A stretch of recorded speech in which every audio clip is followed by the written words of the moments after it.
Bueno, mi nombre es Virginia Grosso y desde la Asociación de Psicoanálisis y las Configuraciones Vinculares de Córdoba, Argentina, decidimos organizar este conversatorio junto con la Universidad Nacional de Córdoba, en virtud, bueno, de que nuestro mayor desafío es hablar acerca de los vínculos y es hablar en relación al amor también y a cómo nos vinculamos. Tenemos una diplomatura, nuestra asociación tiene una diplomatura en la Universidad Nacional de Córdoba para poder formarnos en psicoanálisis y las configuraciones vinculares, y en ese marco es que decidimos convocarnos para que hoy, y que nos está explotando la cabeza ver la cantidad de personas hoy conectadas en estos tiempos con ganas de hablar de amor, de parejas y de vínculos. O sea que para nosotros eso es un montón. Nos refuerza más la idea de que tenemos que seguir pensando, escribiendo, juntándonos para hablar de esto, que nos interpela, que nos convoca, o sea que nos parece alucinante. Y por suerte que haya estos espacios para poder charlar. Desde ya les decimos que con Aura, Ceci, no tenemos ninguna respuesta, ¿no? Creo que acá la idea va a ser que podamos intercambiar. Como somos un montonazo, hubiéramos querido que haya un intercambio, ¿no? De voz a voz, pero no va a ser posible. Entonces, está Mariana, que también está con nosotras pensando acerca de los vínculos y del amor. Ella se va a encargar de ir leyendo en el chat las preguntas que vayan surgiendo y va a ir juntándolas más o menos y las va a transmitir para que, bueno, todos se sientan más o menos interpelados, nombrados, etcétera, ¿no? Y con Aura trataremos de seguir no respondiendo, sino abriendo. Así que, bueno, la idea es esta. Esto, les presento, ya les voy a contar de Aura. Muchos veo que la conocen porque sé que han venido a partir de la convocatoria de ella. Así que, Ceci, ¿querés empezar a hablar vos? Bueno, hola, bueno, buenos días. Bueno, yo soy Cecilia Mangui, soy psicóloga. Junto con Virginia, bueno, compartimos distintos espacios. Uno de ellos es la cátedra de pareja en la diplomatura de psicoanálisis vincular, como recién contaba Virginia. Bueno, a partir de ese espacio fueron abriéndose otros para nosotras, por ejemplo, un grupo de estudio que hemos también compartido y transitado. Y bueno, estos espacios nos fueron convocando a escribir sobre lo que íbamos escuchando en la clínica, en el grupo de estudio, en la diplomatura. Nos hemos puesto a escribir sobre los vínculos y parejas. Y en este recorrido nos encontramos con el libro de Aura, que nos encantó, y nos encantó porque también traía como nuevas preguntas, preguntas sobre todo pensando en cómo se le hace lugar a... cómo ya no hay lugar, cómo se le hace lugar a lo nuevo, ¿no? A las nuevas formas, a las nuevas configuraciones, sin muchas respuestas. Así que nos decidimos a invitarla para conversar, ella desde la literatura y todo su recorrido, y nosotras desde el psicoanálisis vincular y lo que hemos podido pensar.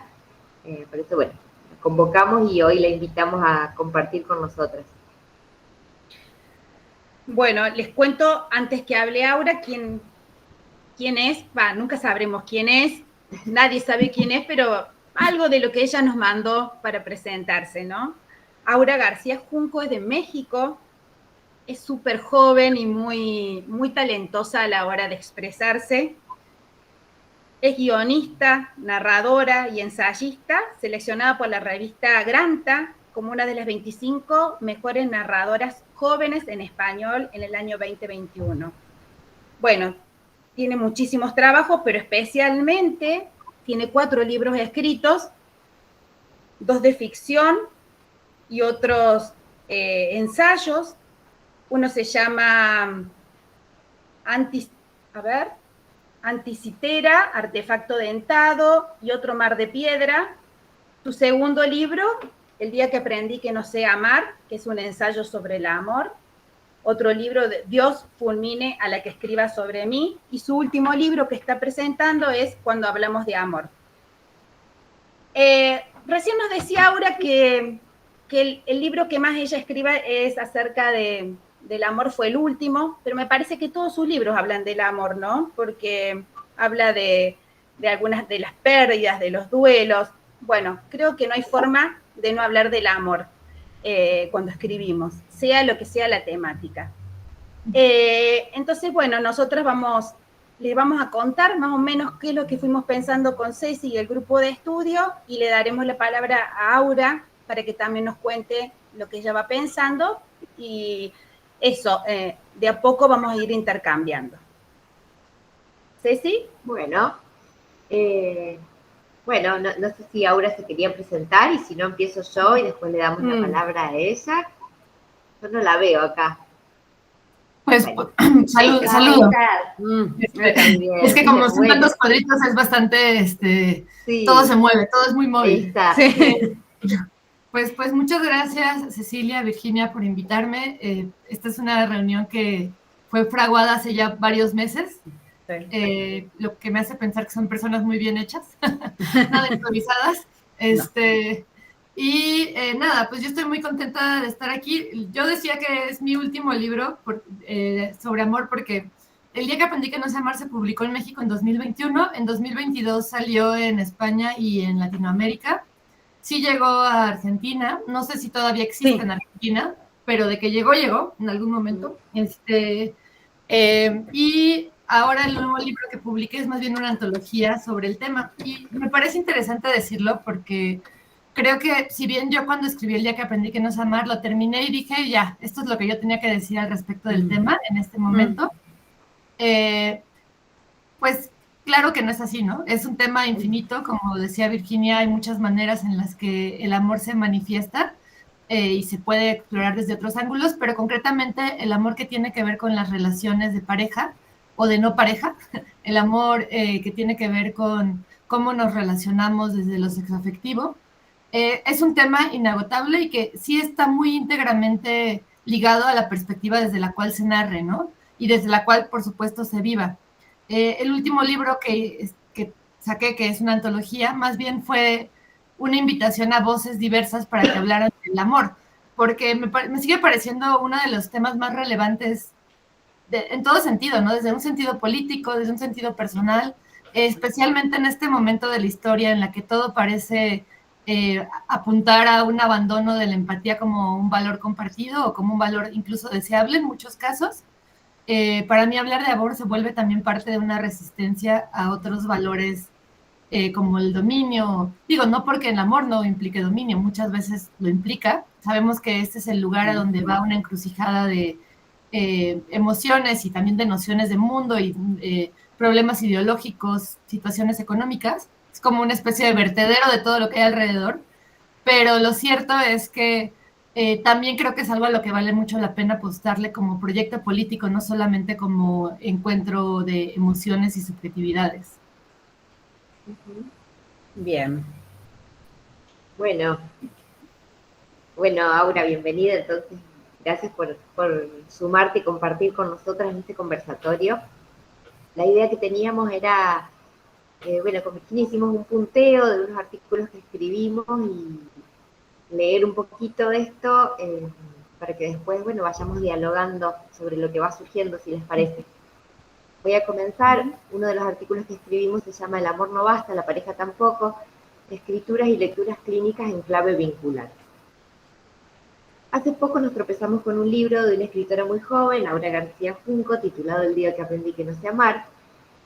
En el mismo va relatando diversas maneras de vincularse, proponiendo al lector o a la lectora salir de la idea de monogamia como única alternativa posible, entre otras cuestiones. A nosotras, desde nuestro lugar de terapeutas de pareja, y partiendo de la escucha clínica, que de ninguna manera pretende ser representativa de la población general, nos parece que si bien van surgiendo otros modos de vincularse y de hacer pareja, se escuchan preponderantemente discursos conservadores que sostienen aún la dicotomía solo, sola o en pareja. Y en cada uno de estos extremos aparecen sufrimientos. En otro artículo trabajamos la idea de abrir la pareja como forma de no pedirle todo a este vínculo, de tomar conciencia de la sobreexigencia que éste porta. Desde Platón hasta el cine, la literatura, la música, el amor ha sido representado como un vínculo perfecto, una unión de almas gemelas. Sin embargo, esta idea de amor absoluto nos aleja de la realidad. Amar implica aceptar la imperfección del otro, no idealizar hasta convertirlo en algo inalcanzable. Entonces, abrir la pareja refiere a que ese vínculo no está para satisfacerlo todo.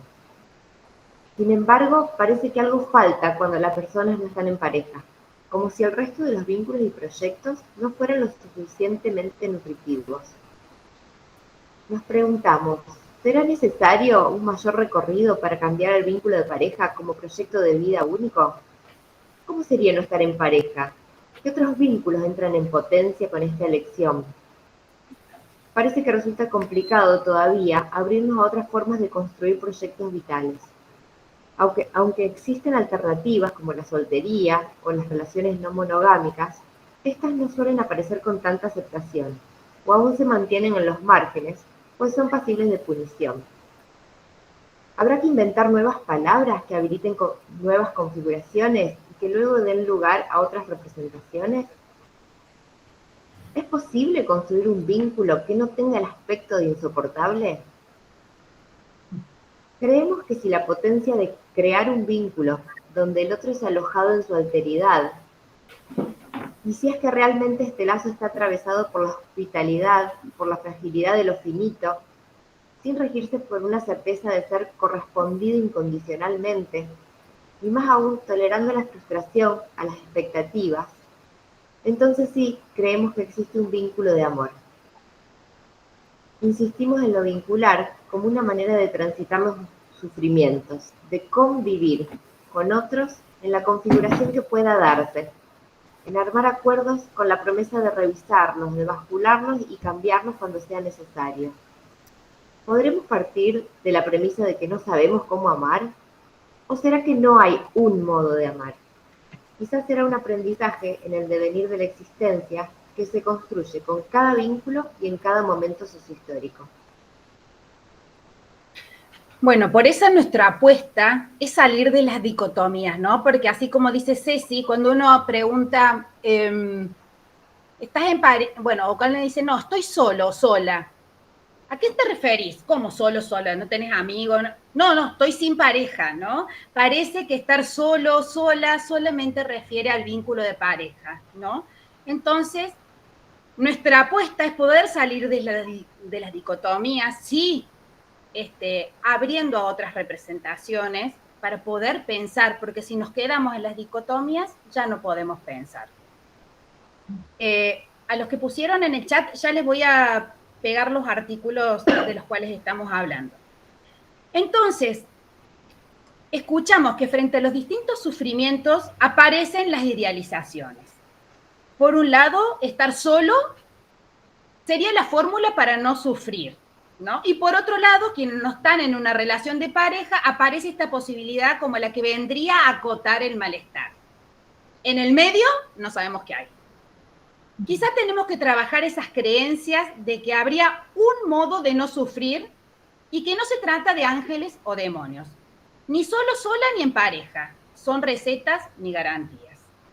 Que el vínculo que se pueda construir tendrá que ver cómo se juegan las fantasías, cómo se tramitan las diferencias, el ser, el tener, lo femenino, lo masculino, las creencias, los estereotipos, todo eso que se conjuga en el encuentro, pero más que nada en el desencuentro con el otro, otra, ¿no? También la decepción y otra vez el trabajo psíquico de metabolización entre la presencia y lo representado en nuestra cabeza.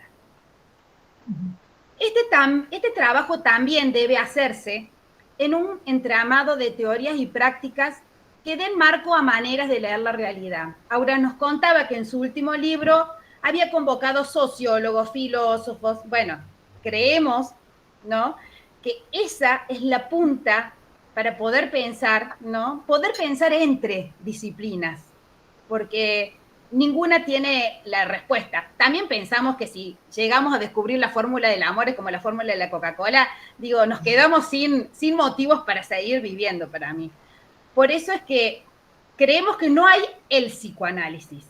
Hay que inventarlo siempre, hay que crearlo para que no se congele en un dogma. Es una labor diaria, de enfrentarnos con el dolor psíquico a través de los lazos afectivos y afectados entre colegas donde hay tensión e interrogación. El trabajo terapéutico vincular convoca una ardua tarea. Una de ellas es reflexionar sobre los vínculos, entre y con ellos, porque nosotras, terapeutas, estamos entre esos vínculos también.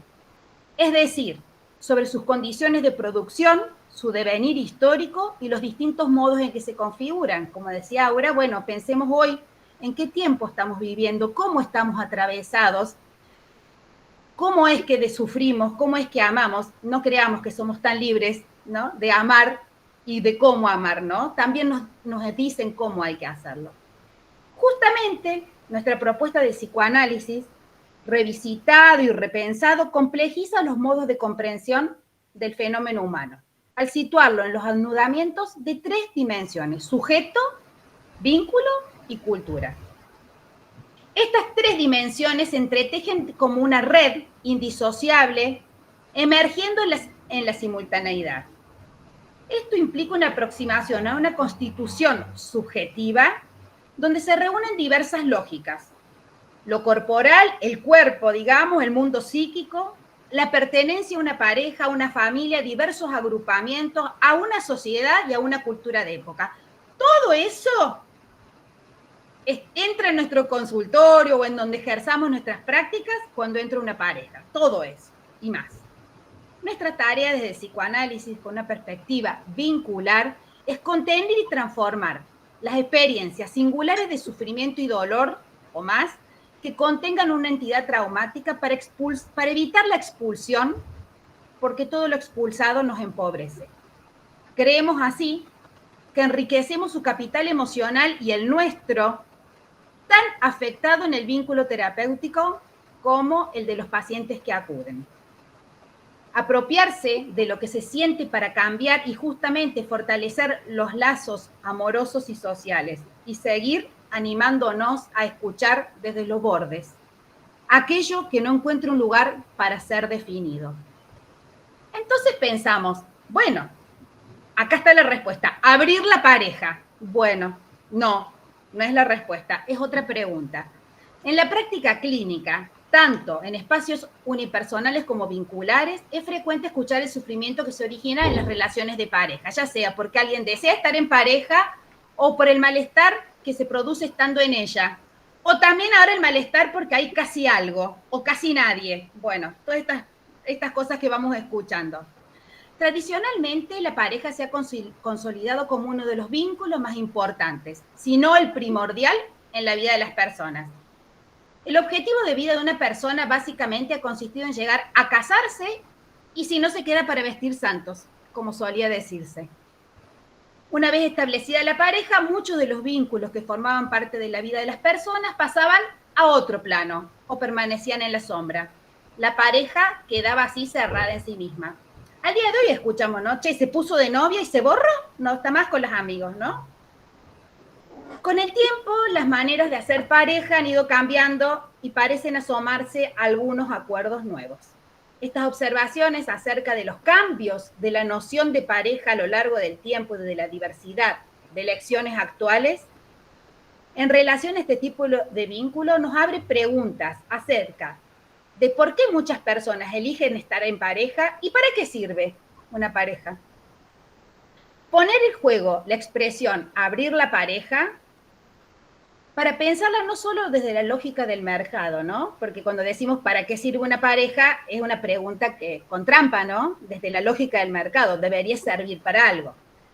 Sino desde todos los mandatos que la cerraron y encerraron, puntualizando en el empobrecimiento que produce este encierro. Bueno, hasta acá algunos punteos de lo que venimos pensando desde la clínica. Pueden seguir nuestras ideas en los escritos que van a quedar plasmados, no como algo cerrado, sino como puntos de interrogación.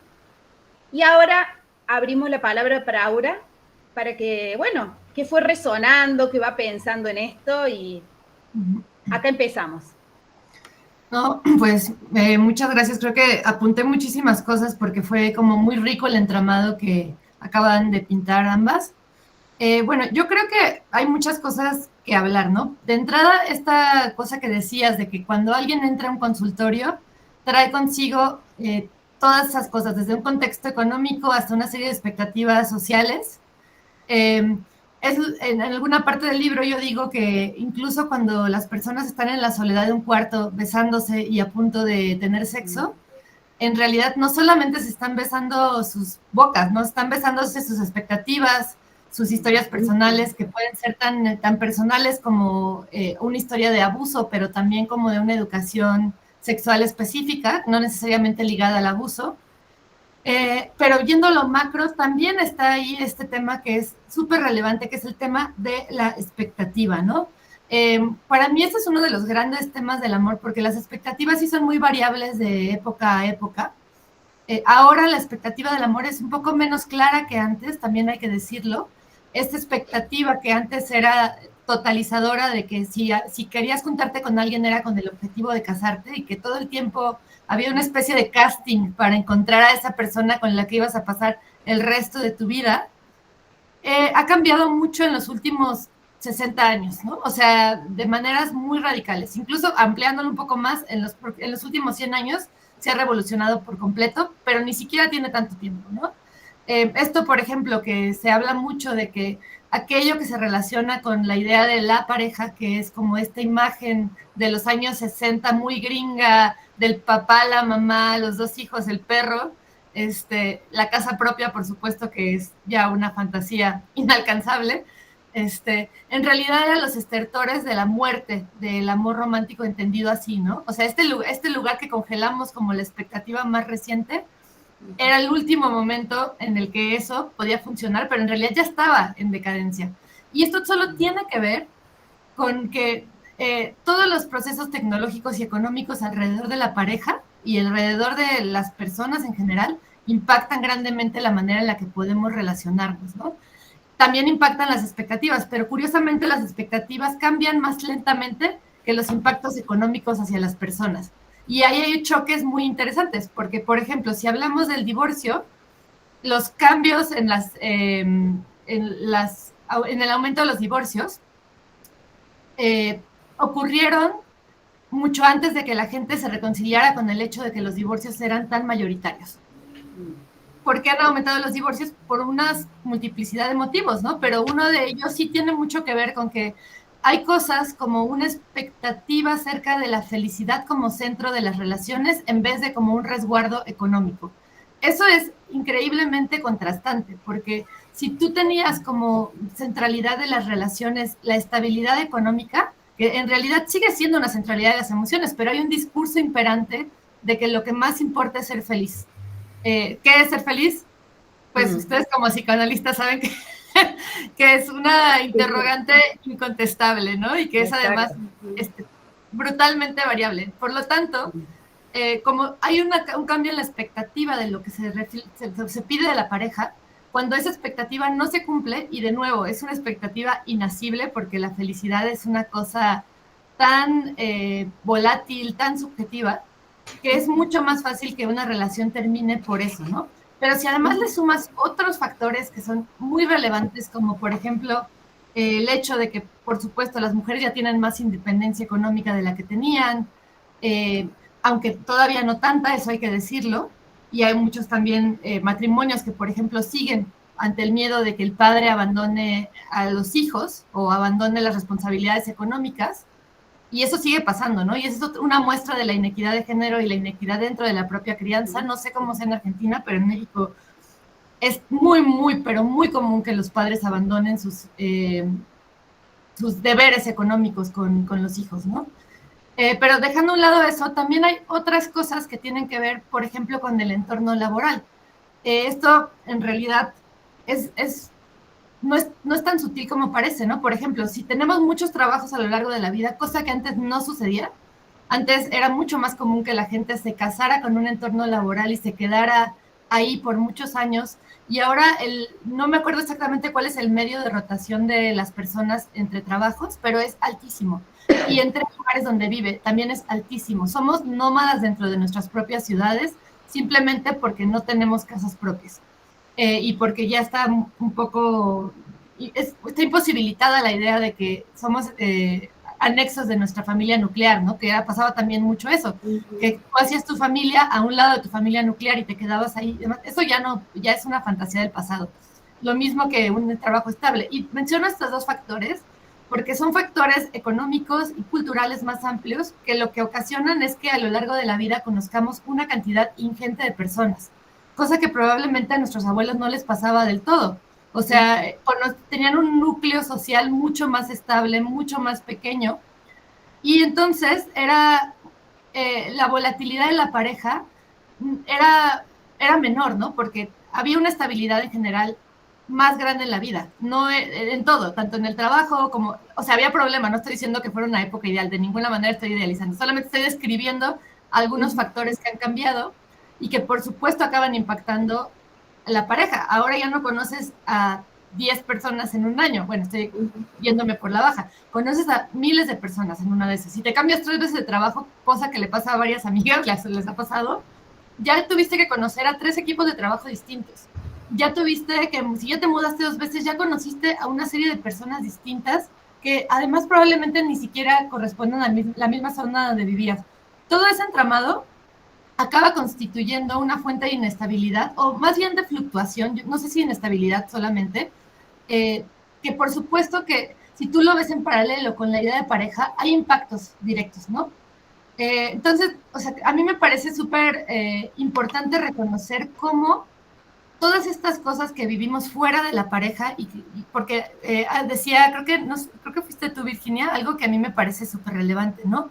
Que la pareja es como una de las cosas, ay, ¿dónde está? Lo tenía por aquí apuntado, que se vuelven centrales en la vida de las personas, ¿no? Que se le ha dado una centralidad casi total a la vida de las personas, pero no solamente a la vida de las personas, a la vida de las sociedades. Las sociedades están articuladas alrededor de las relaciones de la familia.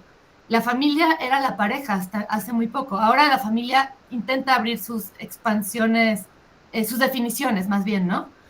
Ahora, quiero decir que en realidad esto son problemas derivados un poco del siglo XX y el XIX, porque antes de eso, en el XIX, la idea de familia era otra. O sea, en realidad es muy loco cómo se nos olvida la historia de las relaciones en un sentido más amplio, y de pronto parecería que lo que existió en cierto momento del siglo XX es lo que ha existido siempre, y que estamos en territorios absolutamente inéditos en todo sentido. En muchas cosas estamos en territorios inéditos. De eso no hay duda, porque la tecnología, la economía, todo eso cambia.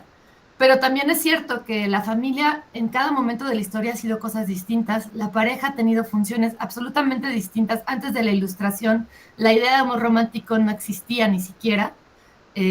Antes del amor cortés, o sea, incluso durante el amor cortés en el medievo, ¿no? Los caballeros que eran, que buscaban el amor de una dama eran unos rebeldes, porque en realidad buscar el amor de una dama en ese contexto era salirte de tus mandatos de buscar primero que nada una estabilidad de linaje, porque pues buscar el amor de una dama puede ser salirte de tu propio linaje, ¿no? Entonces, menciono estos dos ejemplos simplemente para asentar que las cosas siempre han estado cambiando, y que en la medida en la que entendemos un poco mejor el contexto en el que nos movemos, se vuelve un poco más aprensible. No necesariamente se interioriza emocionalmente de inmediato, pero creo que sí hay algo de consuelo epistemológico, ¿no?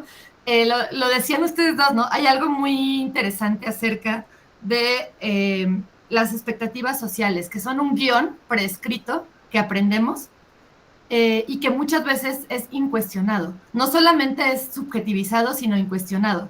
Y a mí lo que me ha pasado, hablando en lo personal desde que salió este libro, es que gente lo lee y se da cuenta de cuánto de ese guión no le sirve. Y no es que le hagas así y desaparezca, ¿no? Porque pues es mucho más complicado que eso.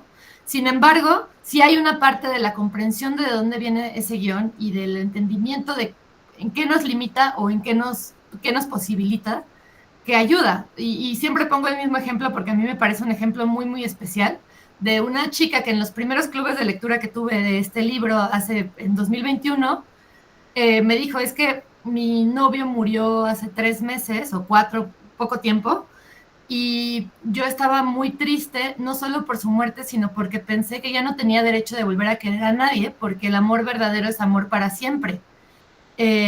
Y entonces cualquier intento de volver a establecer mi posibilidad de amar era una traición a mi novio que murió.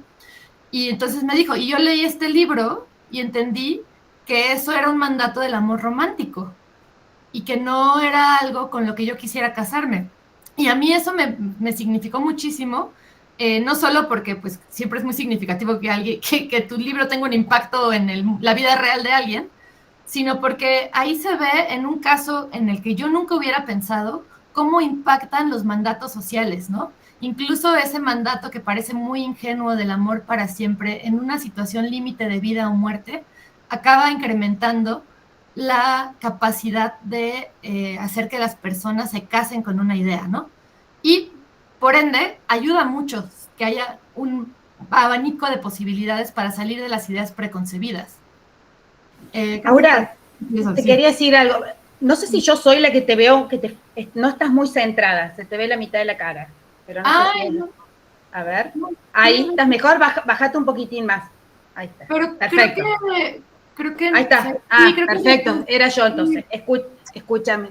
Esto que vos decís del amor para toda la vida, justamente es lo que estamos pensando y lo vemos en el sufrimiento del consultorio, ¿no? O donde tenemos las prácticas, ¿no? Porque contigo pan y cebolla, o el amor todo lo puede, o el amor todo lo cura, ¿no? Todas esas cuestiones aparecen como grandes sufrimientos cuando esto no sucede. Tengo un amigo muy amoroso que dice, la pareja ha muerto, ¿no? Como a la onda de Nietzsche, como que Dios ha muerto. ¿Por qué? No es porque no haya estas parejas, digamos, en el consultorio o en donde nos encontramos, están coexistiendo todo este tipo de parejas, ¿no? El tema es que esa pareja romántica, como vos la traes, se encuentra con que la sociedad que la sostenía ya no es la misma. Entonces, ¿cómo hacen para seguir estando juntos y animarse a preguntarse acerca de lo que traen, ¿no? ¿Cómo hablar sobre los acuerdos? Por ejemplo, la monogamia no se hablaba. Ahora las parejas dicen, bueno, monogamia, ¿para qué sirve? ¿Queremos la monogamia? ¿Qué hacemos con estos mandatos? ¿Cómo lo elegimos? Por lo menos ponerlo a circular para ver dónde está el sufrimiento, porque no encajar en los moldes implica muchísimo sufrimiento. Yo pensaba en esto de poner a cuestionar estos mandatos, primero poder pensarlos, visibilizarlos, celebro un poco este encuentro y tanta gente que ha convocado este encuentro. Bromeábamos con Virginia antes y decíamos, a lo mejor pensarán que tenemos alguna respuesta, pero tenemos un montón de dudas y preguntas. Pero poder empezar a hablar de los mandatos, y me parece re interesante lo que traes, Aura, de todos los cambios, ¿no? Tanto como los cambios laborales, las migraciones, los cambios de entorno, ¿no? Estos cambios de cómo era antes y cómo es ahora, como para ir pensando y reflexionando, porque esto también está en la base de las expectativas que cada uno tiene para una pareja, ¿no? Entonces poder ir desanudando un poco, desenredando de dónde vienen esas expectativas, esto del amor para toda la vida, yo lo sigo escuchando un montón. Entonces, por ahí ir desenredando esto que está en la base de las expectativas y que genera mucho sufrimiento, digamos, si no podemos entender qué está pasando hoy, ¿no? O de dónde vienen, o de dónde venían, o cómo era el contexto cuando se empezaron a construir esas expectativas, o cómo eran las parejas antes, ¿no? Y bueno, me parece que está bueno para que tanta gente, para que pensemos juntos sobre esto, digo. Sí, no, y además creo que eso del origen de nuestras ideas, o sea, yo ahorita te escuchaba hablar y pensaba en un caso concreto de un amigo. Él debe tener ahora como, no sé, 43 años, y desde que yo lo conozco desde hace más de 10, él me decía, es que yo siempre pensé que iba a conocer a alguien en mi adolescencia y me iba a quedar con esa persona para siempre. Wow. Y era una fuente muy grande de dolor porque eso pues ya no pasó, ¿no? O sea, claramente ya no pasó, ya no es un adolescente. y a mí me volaba la cabeza ese grado de idealismo, y siempre era una fuente para mí de interrogación, ¿no? Porque incluso en contra de toda evidencia, decides casarte con una sola idea de un amor verdadero, como si cualquier otra forma fuera ilegítima o impura. Y eso es algo de lo que a mí me interesaba mucho hablar en el libro, de por qué, por ejemplo, en general hay una idea de fracaso cuando terminan las relaciones. Y yo creo que mucho de esa idea de fracaso, que sí puede venir de muchos otros lugares, no estoy diciendo que este sea el único, pero mucho de esa idea de fracaso tiene que ver con la idea de que una relación que no es para siempre es una relación fracasada. Y eso incluso es una cosa un poco discreta, no siempre tú lo piensas de esa forma, articulada de esa manera, ¿no? No siempre, incluso personas como yo que no creemos en el para siempre, porque diversos motivos culturales también han cambiado, de pronto la idea de fracaso sí tiene que ver con eso, ¿no? Con que de pronto me descubro pensando, claro, es que lo que subyace a eso es que siento que cualquier relación que termine antes de tiempo es un fracaso. ¿Y qué es antes de tiempo entonces ahora? Claro que si antes la idea era irte a la tumba con alguien, pues ahí sí había un antes de tiempo muy marcado, ¿no? Pero ahora, ¿qué es eso? ¿Por qué de pronto sigue habiendo tanta asociación con el sufrimiento cuando hay algo tan impreciso? Y de nuevo, pues pensando en esto que decía Cecilia, que me parece súper interesante pensarlo, o sea, no sé, voy a poner un ejemplo bien distante porque creo que es un buen punto de partida, ¿no? La Divina Comedia, Dante, ¿no? Hay un texto, perdón la autopromoción, en el nuevo libro que salió, la antología, de una escritora norteamericana llamada Anne Boyer, que es muy genial ella, y su texto habla acerca de la idealización de Dante hacia Beatrice en la Divina Comedia. Bueno, de entrada Beatrice tenía como 13 años y él como 50, pero bueno, digamos, cambios de época, siendo generosas. Pero además de eso, todo el tiempo es una mujer inasible, es una entidad inaprensible, tan inaprensible que incluso está muerta. O sea, al grado de que Dante tiene que bajar al infierno, a los círculos del infierno para buscar a Beatrice. El grado de idealización es tanta que él nunca estuvo con ella, nunca se besaron, nunca supo, y eso que es un ejemplo que de hecho pongo en El día que aprendí que no sé amar, ¿no? Nunca supo a qué le olía el pelo a la damisela, o sea, nunca supo cómo se movía en tiempo real, nunca supo la textura de su mano, y sin embargo, el nivel de idealización del personaje de Beatriz basta para sostener una fantasía. Y de nuevo, yo siento que aparentemente esas cosas se han ido, sin embargo, seguimos viviéndolas de maneras más sutiles. Y eso yo creo que es uno de los principales conflictos de este momento, que de pronto el cambio del discurso está ahí, pero el cambio de la emocionalidad muchas veces no está ahí. Entonces hay una pelea entre lo que se debería de sentir o no sentir y lo que de hecho sentimos. Y luego hay una negación de eso último, ¿no? O sea, de sentir que podemos simplemente estar existiendo bajo aquellas cosas que queremos sacar de nosotras. Y también hay un choque interesante, ¿no? O sea, esta autodemanda falta de una mejor palabra, qué bueno que ya pasó de moda porque la odio, de construcción. No sé si se acuerdan que hace unos años estaba por todas partes, sí, y qué bueno que ya pasó de moda. Pero bueno, volviendo y para cerrar esta intervención, ¿a de dónde sacamos estas ideas de pareja que tenemos ahora? Pues es un constructo de literalmente cientos de años, ¿no? Porque por un lado, si lo pensamos, sigue habiendo cierto discurso expreso o subliminal acerca de que la pareja tiene que ser un sustento económico en ambas partes, ¿no? Porque está tan precarizado el mundo que un sueldo difícilmente alcanza. Mucho menos si quieres tener hijos. O sea, criar en soledad es una... Ay, estoy escuchando una... ¿Podrías cerrar tu micrófono, Magdalena?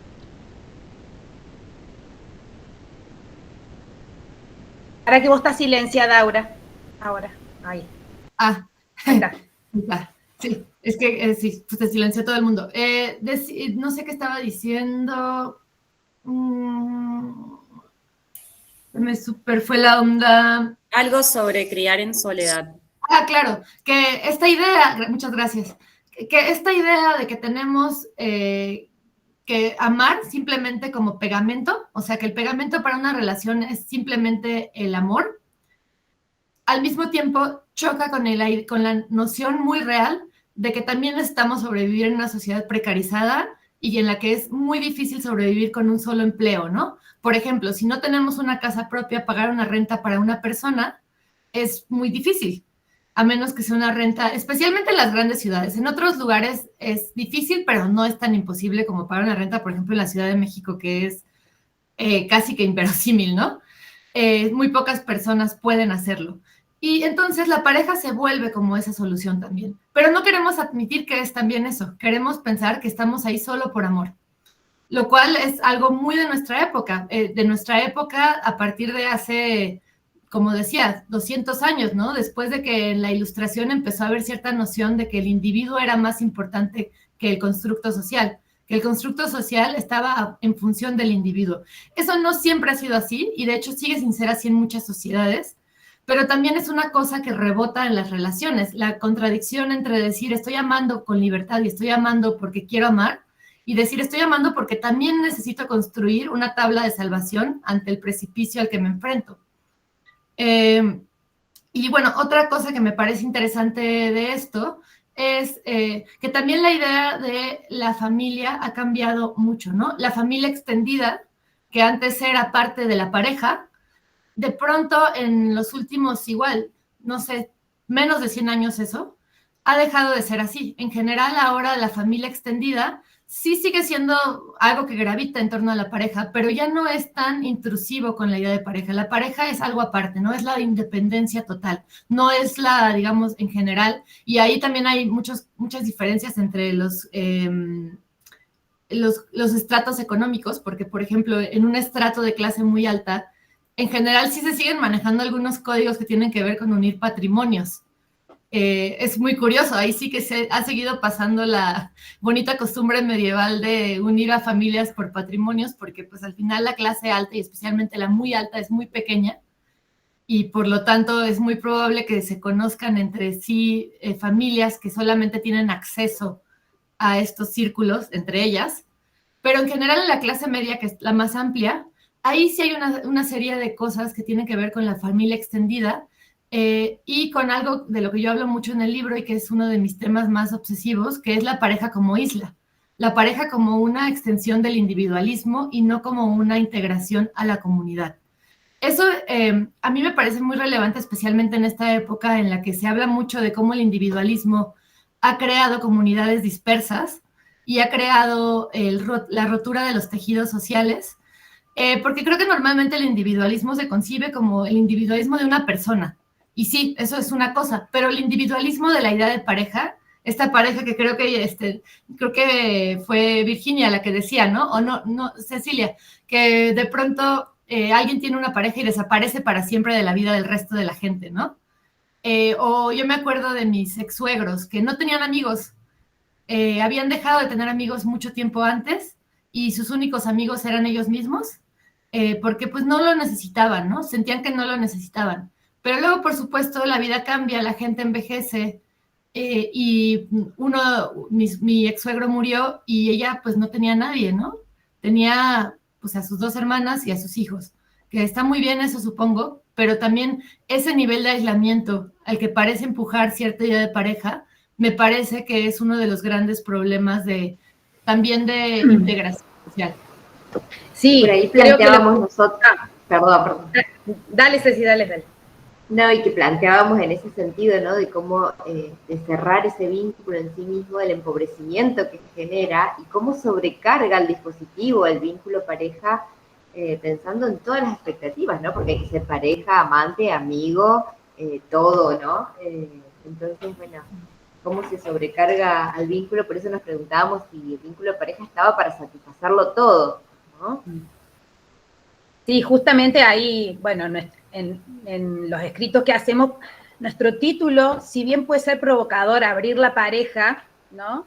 Que realmente podemos estar hablando también de abrir la pareja a nuevas formas de armar parejas, triejas, etcétera, como quieran llamarlo, pero nuestra idea es también abrir la pareja a otros vínculos tan nutritivos y en horizontalidad, ¿no? Los amigos, compadres, no sé, como se les llaman en distintos lados, son muchísimos más nutritivos y más variados, entonces uno puede estar en pareja, pero también estar con amigos, estar con colegas, con distintos aspectos, y en cada uno va pudiendo encontrar distintas maneras de vincularse y de ser otro con otro, digamos, ¿no? Porque si nos cerramos en la pareja, siempre me da la sensación, es como estar encerrado en una habitación donde el oxígeno en algún momento se contamina, ¿no? Y nos volvemos con mucho sufrimiento, porque el otro de la pareja no puede dar respuesta a todo eso. Bueno, esta precarización de la vida laboral que trae Aura y en la vida también está, por supuesto, en la precarización de los vínculos. Y lo encontramos en la manera que hoy por hoy nos vinculamos y en las posibilidades que hay, que la sociedad y el consumo nos ofrece, por ejemplo, las aplicaciones de cita, ¿no? Yo pensaba, bueno, si la palabra pareja nos remite solo un tipo de representación, ¿qué hay en el medio entre esa pareja y encontrarnos para tener sexo? Para decirlo suavemente. Digo, ¿qué hay en el medio? Nos están faltando palabras, representaciones, animarnos a otras cosas que no sean casi algo, casi nadie, que son todo en desmedro de la otra posibilidad de vínculos, ¿no? Alguien me contaba los otros días, ¿sabes qué me dice? Estábamos haciendo cucharita, bueno, no sé, cucharita acá es estar durmiendo así como acurrucados. Bueno, digo esto como una escena muy íntima y tierna, y en el momento el otro le dice, bueno, pero yo no quiero nada serio, ¿no? Entonces, claro, se te explota la cabeza porque, ¿qué serio? Eso estaba siendo serio. Eso estaba siendo algo. No le pongamos pareja porque parece que ese nombre ya nos encasilla y nos genera derechos, obligaciones. Genial, Laura, que traigas lo del dinero, porque parece que el dinero lo queremos invisibilizar, pero claro que no, ¿no? Hay un libro que se llama El sexo oculto del dinero. ¿Cuán importante es en los modos que nos vinculamos? Entonces digo, bueno, habrá que inventar palabras, habrá que animarnos a transitar otras especies de vínculos y habilitarnos y autorizarnos, ¿no? También es difícil porque en una sociedad donde nos pone al margen, ¿no? Si nos dice casi algo, ya nos está poniendo al margen, ¿no? Nadie quiere ser casi algo. Queremos ser algo, no casi. Bueno, no sé, creo que eso de la cita es así. En esto que decís, qué interesante, en esto pero no es nada serio, ¿no? Me quedé pensando también, si no tiene que ver con esto que venimos hablando, de que se ha cargado a la pareja de tantas expectativas, que uno no sé si le terminaría huyendo a que es un montón la expectativa que ha caído sobre la pareja a lo largo de la historia, ¿no? Entonces, digo, ¿a qué remite? ¿A qué habrá sucedido en ese momento para que diga, no es nada serio? Bueno, ¿qué le habrá asustado de esas expectativas? Quedo pensando. Está buenísima esa anécdota, siento que concentra muchas cosas a la vez, ¿no? Porque yo he escuchado esa anécdota en muchas variaciones, no solamente en esta que además tenía un factor físico, que es además se siente como un rechazo horrible porque es 3D, pero en cosas como de pronto pedir... a ver, otro ejemplo de otra amiga que también me voló la cabeza, ¿no? Que le decía al chico, no, yo simplemente quiero que no tardes 5 días en contestarme los mensajes porque, y eso no lo dijo ella, lo digo yo, también esa es una forma de control y de poder, ¿no? Poner tú siempre las reglas de cómo tiene que ser la relación, los tiempos, las maneras, es poner las reglas de cómo funciona sin explicitarlo, es mucho más enloquecedor. Pero bueno, antes de pasarle la palabra a Cecilia, nada más quería añadir algo sobre eso que dijiste, porque se me hace bien interesante, porque creo que habla de cómo hemos decidido que la vulnerabilidad y la ternura son cosas exclusivas de la pareja. Como si no hubiera otro espacio en el que se puede ser vulnerable y tierno o tierna, y que no tenga necesariamente como resultado el amor para siempre, ¿no? Ahí hay una parte en la que es una especie de ambigüedad, pero que es una ambigüedad que también habla mucho de que no sabemos cómo manejar estas cosas, ¿no? Porque no hay un antecedente histórico tan claro de esto. Entonces se crean categorías como el casi algo, pero el casi algo a mí me parece una locura porque ya está haciendo algo. Esa relación, ese momento en una cama ya es algo. Esa cita, ¿por qué cuando vemos, a mí me pasa mucho, conozco a una persona que quiero que sea mi amiga, nos vamos a echar unas cervezas y digo, esta persona quiero que sea mi amiga, me cae increíble, noto que hay una química, que esa persona también quiere ser mi amiga, y ya somos amigas, y ya está, y no hay ningún problema, y no es como, wow, qué responsabilidad, qué espanto, Dios mío, y en cambio no tenemos esos espacios para crear relaciones que no vayan a pasar necesariamente por volverse una pareja, pero que tengan un lugar digno en la vida de las personas. No que no pase, pasa mucho, pero creo que como discurso general parece que el casi algo es algo despreciable. Yo veía a una sobrina que usa la palabra manada para referirse a las personas con las que se relaciona afectivamente, y a mí eso me parece asqueroso, la verdad. O sea, me parece deshumanizador, me parece mala onda. Digo, bueno, tiene 20 años, pasan cosas a los 20 años. Supongo que después ya, ya hay maneras de vivirlo diferente, pero lo cierto es que esta cosa de que la vulnerabilidad solamente es compatible con las relaciones que van encaminadas a otro fin, es algo muy de nuestra época porque no hay vocabulario para hacerlo. Es de estos cambios culturales muy, muy locos, ¿no? Otro cambio cultural de este tipo que yo he platicado mucho con gente porque de verdad creo que no se habla suficiente, es que ahora tenemos tantas relaciones y tantas veces se terminan las relaciones que, por ejemplo, no hemos encontrado la forma de lidiar con los exes.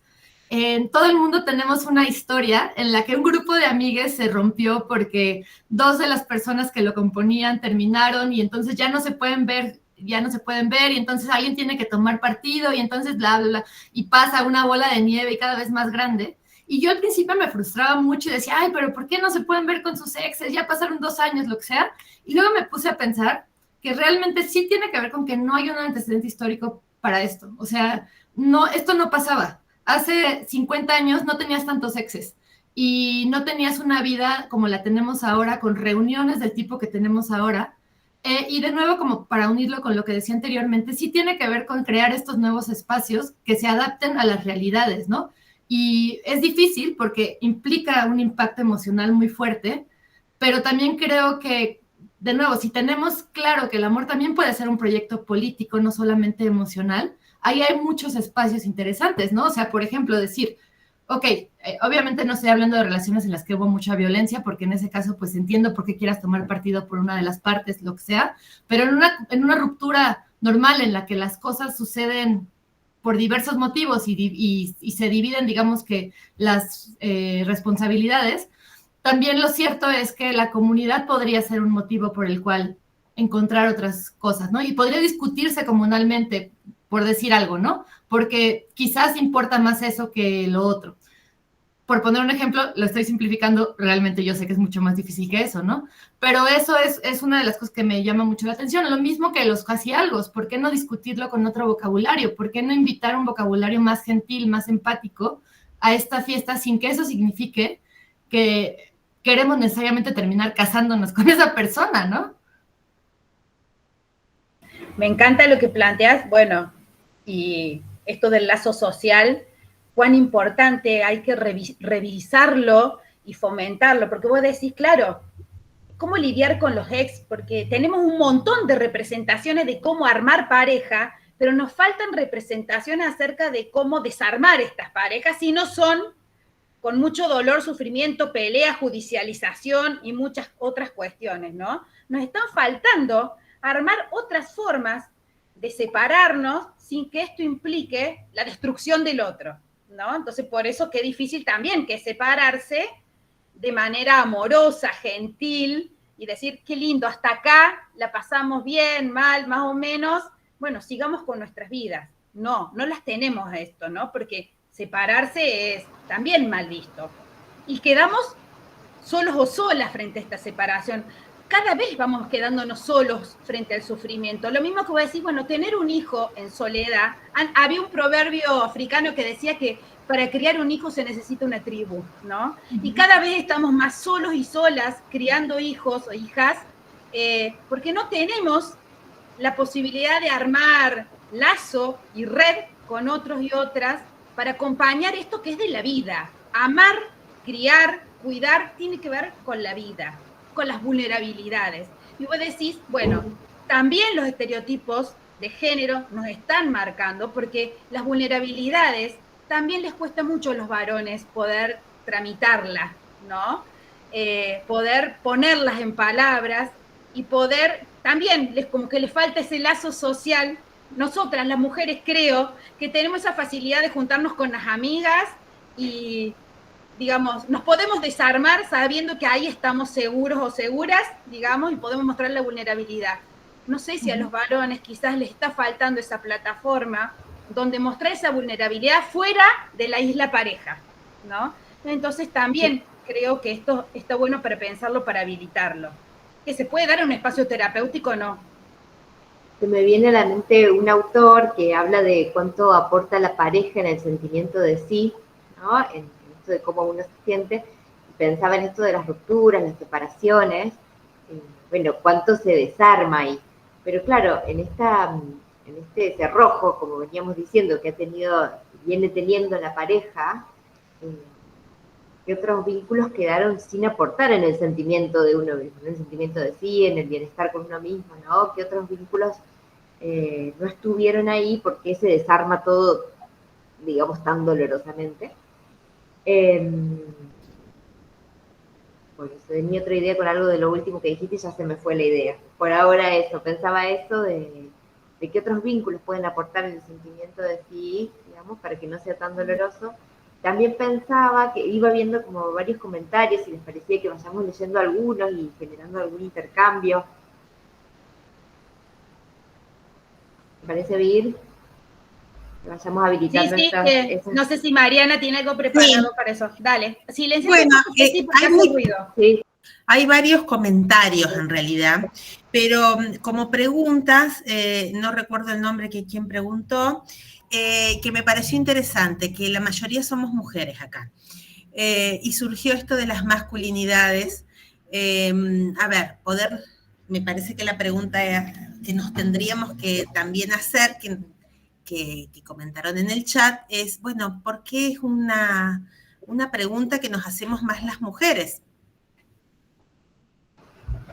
Eso, mira, me hiciste con esa pregunta acordar lo que iba a decir antes, que vos decías, Virginia, de los grupos de mujeres, ahí retomo, que yo vengo celebrando algunos varones que vienen comentando sobre el espacio entre grupos de amigos y poder hablar íntimamente de estas cosas que les suceden. Me parece que tuvimos a lo mejor las mujeres más ensayos para esto, se nos permitió más expresarlo en las emociones, ¿no? Porque antes era como que el varón cómo iba a expresarlo, ¿no? Se nos ha permitido más también, tenemos como más tiempo histórico de estos lugares. Celebro que hay algunos, bueno, vengo escuchando de que hay algunos espacios de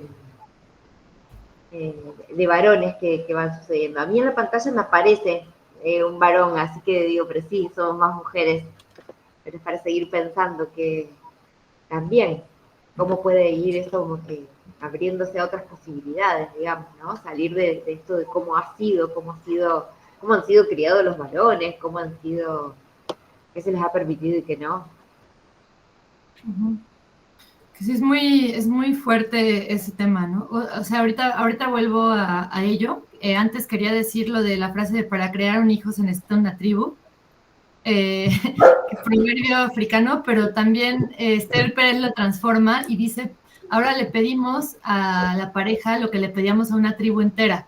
O sea que un poco toma esta misma idea y ahora nuestra tribu es la pareja, lo cual pone, como decían ya ustedes, una serie de expectativas verosímiles, inalcanzables. Pero bueno, volviendo al tema de hombres hablando o no hablando de amor, yo siento que ahí la respuesta que yo daría es que yo ya no sé muy bien cómo acercarnos a eso, porque por un lado sí siento que desde esta perspectiva en la que el lenguaje se vuelve también acción, de pronto siento que estamos enajenando a muchos varones de la conversación al señalarles lo mal que están haciéndolo, Y a mí me rompe la cabeza pensar cómo podemos crear espacios más propicios para que este debate exista, invitando también a hombres a que entren a él, ¿no? Porque siento que también ha habido, por cómo ha funcionado, no sé cómo es en Argentina, pero aquí en México pasamos por un momento muy álgido en el que el feminismo fue muy separatista.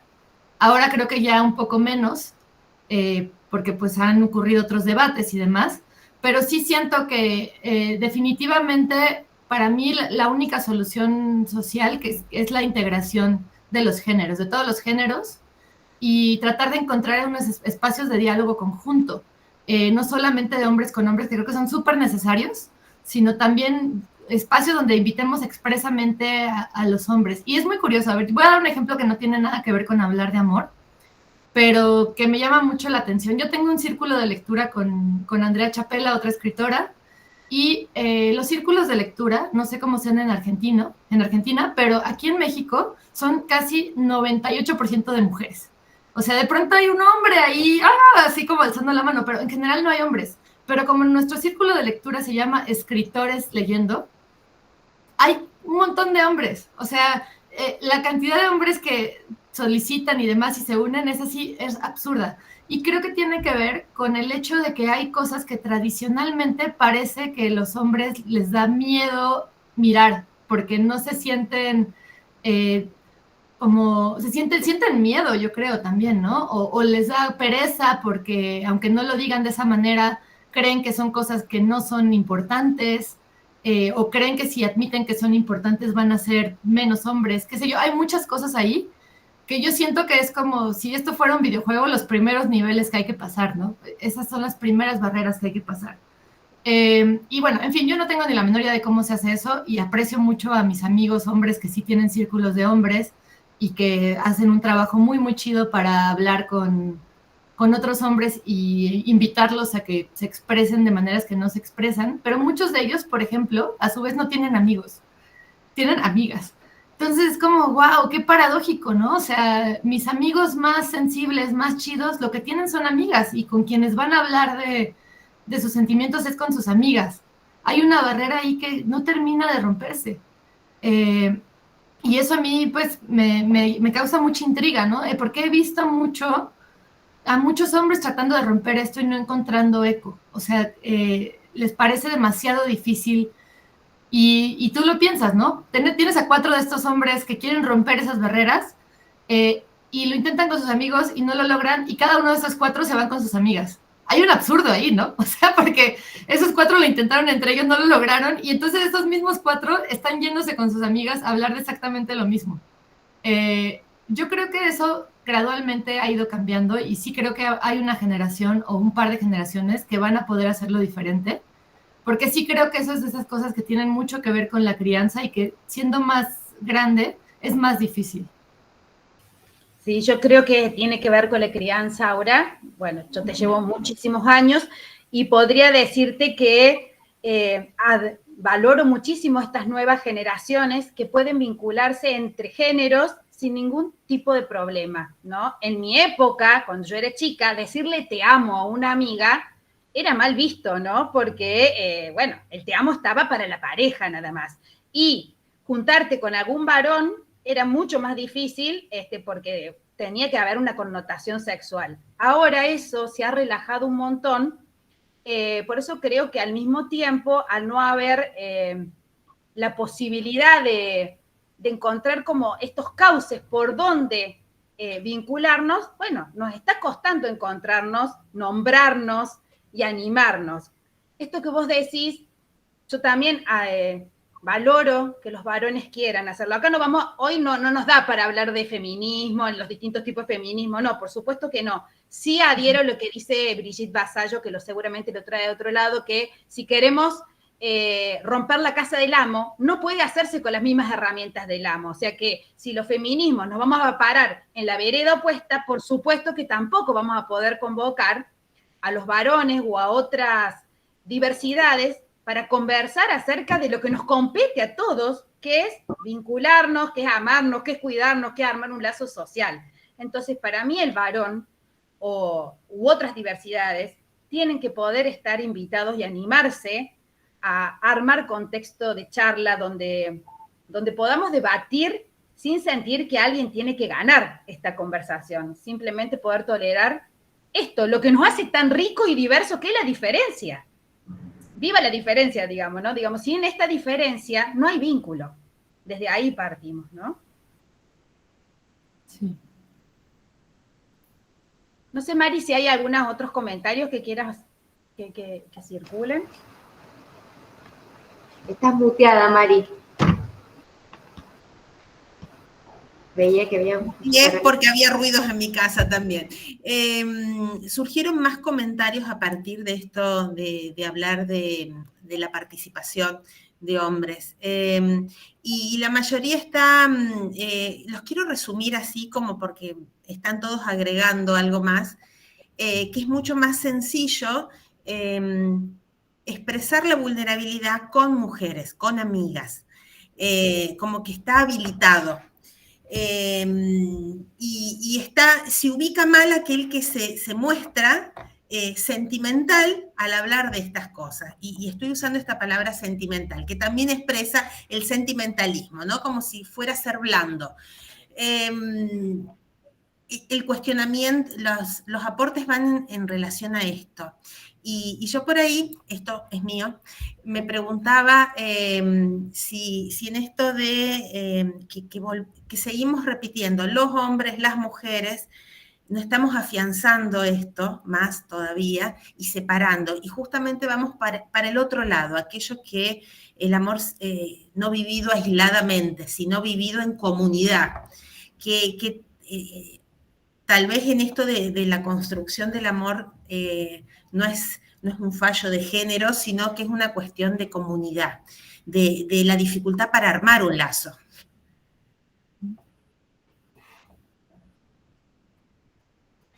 Ay, qué comentario tan interesante.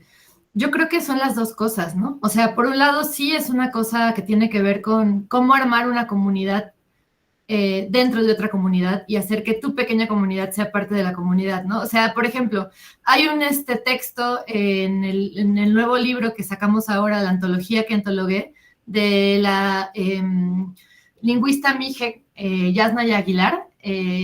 Los mijes son un pueblo indígena de Oaxaca, y ella habla de algo muy interesante que creo que tiene todo que ver con lo que dices, ¿no? Que es que dentro de la cultura mije, el amor se concibe como una dualidad complementaria. Y una dualidad complementaria no necesariamente es entre un hombre y una mujer. Más bien se trata entre personas que crean un vínculo para sostener la vida, que no necesariamente pasa por el vínculo amoroso. Muchas veces sí lo hace, pero muchas veces no lo hace, ¿no? Y entonces ella como que narra toda la historia de su abuela, que es una mujer que nunca aprendió español y por lo tanto estuvo menos expuesta a los mandatos del amor romántico occidental. Y cómo su concepción de las relaciones era completamente diferente en ese sentido, porque estaba mucho más orientado, y pues sigue siendo así en el pueblo mije, a la comunidad, a cómo esta pequeña unidad tiene dos funciones, y es vínculo complementario, porque una parte de esa función sí tiene que ver con mantener un hogar, pero otra parte tiene que ver con el trabajo comunitario, cómo te integras a una asamblea, cómo haces los tequios, cómo haces toda la parte del trabajo que sostiene la comunidad de manera real, desde construir el drenaje hasta construir el pavimento. O sea, son cosas muy, muy reales. Y lo traigo a cuento porque creo que ahí hay algo que a veces parece no ser así en las ciudades, porque nuestro entorno no tiene como centro la comunidad y no tiene estas estructuras, por ejemplo, como de la asamblea para resolver cosas, pero de alguna forma sí lo tiene, y hay una serie de divisiones por género que son mucho más discretas.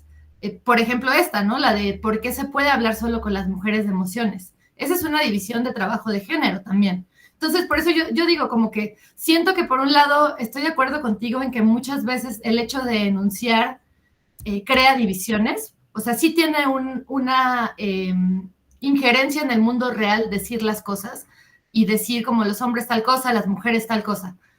De alguna forma también sostiene un status quo y una visión de mundo única, Y eso se ve en muchos otros temas también, ¿no? En el tema, por ejemplo, de las enfermedades mentales, que también se ha estudiado mucho, qué impacto tiene, por ejemplo, nombrarte desde algún trastorno, que a la vez puede ser muy liberador, pero también te puede meter en una dinámica de encasillamiento. En fin, como que las palabras tienen reacciones reales en el mundo.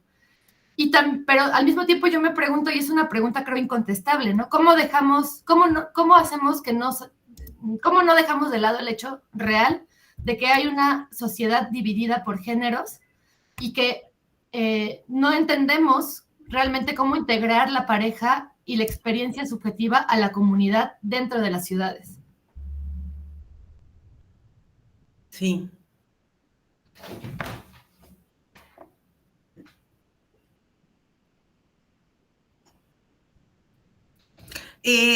Cecilia levantó la mano. A ver, quiere hacer un comentario. Tienes apagado el micrófono. ¿Yo? Perdón, ahí. En base a todo lo que se ha venido planteando, que me parece excelente, lo que han ido exponiendo, pensaba también esto de cuántas preguntas y pocas respuestas al tema. He ido pensando también desde el lugar de terapeuta, somos un montón de personas hoy reunidas, qué importante es nuestro rol para empujar también en esa búsqueda de respuesta. Pensaba también, me parece una búsqueda muy desde lo individual para después generar ese efecto dominó en lo social y cambiar el paradigma de lo que es una relación, ¿no? Porque siempre se ha sostenido la idea de buscar esa media naranja, y yo siempre a mis pacientes cuando acompaño en este tema le digo, hay que buscar ser la naranja completa para poder también ver qué se está buscando en otras frutas, ¿no? Porque también tiene que ver con una cuestión de independencia, de individualidad. Entonces, por ahí, buscar la respuesta desde uno, desde lo individual, quizás también es más factible encontrar qué se busca en una pareja y soltar un poco lo que se nos ha dado a través de tantas generaciones, ¿no? Y sostener una idea de relación que hoy quizás ya no sirve a tantas cuestiones en lo actual. Está bueno lo que decís, me haces pensar que entre la dependencia y la independencia está la interdependencia, ¿no? Que es esta posibilidad de construir un entre con otro que sirva de complejidad, de sostén, de apoyo, de cuidado y de amor, sin que esté todo el tiempo la puja entre esto, ¿no? Esto es algo serio, esto no, esto que si me meto en algo de pareja, quedamos en relación de dependencia, ¿no? Si no, tenemos que luchar por la independencia porque la pareja se transforma en una especie de jaula, ¿no? Porque le pedimos demasiado. Entonces digo, bueno, quizás entre la dependencia y la independencia de estos vínculos esté la interdependencia, porque no hay lo uno sin lo otro, digamos. Hablar desde esto de lo completo o lo incompleto tampoco ayuda, digamos, porque si estamos buscando una mitad, nos vamos a frustrar porque nunca la vamos a encontrar. No existe la media naranja, ¿no? Es un mito de allá de Platón. Entonces está bueno que podamos pensar que somos completos, pero que elegimos estar con alguien más o con muchos otros y otras, ¿no? A esto me refiero, o porque a la poliamorosidad, que reitero, cuando nosotros o con Ceci hablamos de poliamorosidad, no es polisexualidad. La polisexualidad es otra cosa y muchas veces responde a la demanda de mercado, ¿no? A los cuántos match puedo hacer, y como hay tanta oferta, la polisexualidad parece posible, ¿no? Entonces hablan de abrir la pareja para poder tener sexo sin culpa, ¿no? Pero en realidad eso tampoco es la solución a los vínculos, ¿no? Me parece que abrir la pareja tiene que ver esto, al lazo social y a lo comunitario que recién hablaba Aura, ¿no? Que en distintas culturas va tomando formas. Sí, me parece interesante cómo lo planteas. De entrada creo que sí, el concepto de interdependencia me parece súper relevante, ¿no? Porque de alguna manera creo que lo que se ha privilegiado en el discurso es la independencia, como si pudiéramos de nuevo ser como entidades independientes en el mundo en el que nunca ha sido así. O sea, somos animales, tan animales como una manada de lobos, ¿no? Quizás en otros sentidos no lo somos, pero también hay una parte ahí nuestra que de alguna manera se olvida de cuánto está ligada con todo el entorno, tanto ecológico, así, cuántos somos dependientes de ese árbol, hasta que llegan momentos extremos en el que se nos recuerda de maneras violentas, se nos suele olvidar, ¿no? Pero también somos interdependientes de toda clase de gente. O sea, desde la persona que atiende la panadería de la esquina hasta la persona que maneja el camión que nos lleva a algún lugar, ¿no? O sea, alejando un poco la cámara, porque creo que muchas veces parece que la pareja es una cosa aparte y no es también parte de este entramado en el que habitamos. Y me gusta mucho que hables de esto, ¿no? De cómo la interdependencia compete también a la pareja. Compete al mundo, compete a la pareja, compete a la forma en la que podemos encontrar un diálogo nutrido con otras personas. Y sumándome a tu idea de lo de poliamorosidad, a mí me interesa mucho la idea de cómo la amistad juega a la par del amor, ¿no? Hay en el libro que una amiga sacó hace poco que se llama Todos los fines del mundo, es una novela, se llama Andrea Chapela ella. Parte del libro, que es una novela de ciencia ficción, habla de los límites entre el amor y la amistad. Y es como una disquisición entre los límites entre el amor y la amistad. Y cómo para ella siempre ha sido muy difícil entender cuáles son esos límites. Y por qué hay unas cosas que se nombran de una manera y otras cosas que se nombran de otra, a pesar de que pueden estar muy relacionadas. Creo que eso es algo que pasa mucho ahora, porque, por ejemplo, yo conozco y he vivido también momentos en los que he tenido, no sé, por ejemplo, sexo con amigos, que son mis amigos, y como que eso no menoscaba la amistad, ni menoscaba el placer, ¿no? Y es una cosa que me parece súper relevante, porque esa intersección era antes impensable.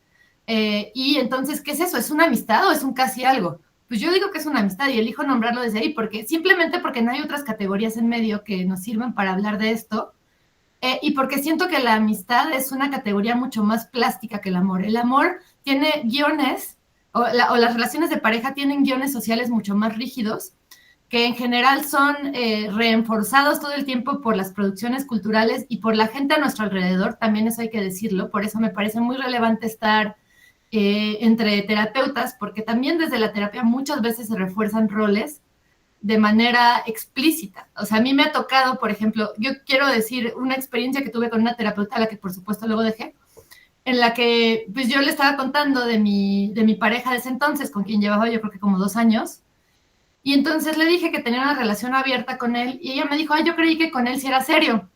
Y yo dije, ¿qué? O sea, pues sí es serio, o sea, tenemos un compromiso muy serio, tan serio que llevamos 2 años viéndonos la cara casi muchas veces a la semana, ¿no? O sea, en fin, o sea, y eso a mí me voló la cabeza, porque también si tú te descuidas o vas en una situación de vulnerabilidad más grande, lo que te pueden decir en terapia te afecta profundamente, porque el terapeuta de alguna manera tiene una posición de autoridad sobre ti cuando estás en una sesión de terapia. Entonces, creo que ahí hay algo muy importante acerca de, pues, de la amplitud de miras también de los y las terapeutas. Sí, lo que traes es sumamente importante y justamente por eso nos convoca pensar, escribir y hablar entre terapeutas también, que podemos ser amigas y amigos, porque todo el tiempo nos tenemos que estar pensando, porque la afectación es continua, digamos. No hay manera de no estar afectado y atravesado por el vínculo que estableces con aquel que viene con un sufrimiento. Y si bien cada uno tiene sus maneras de pensar políticamente, de ver la vida, y cuando digo políticamente no estoy hablando de partidos políticos, ¿no? La mirada y el sujeto político, creo que lo más importante que tenemos que plantear es la ética política, ética terapéutica con la cual vamos a escuchar. ¿Y eso qué implica?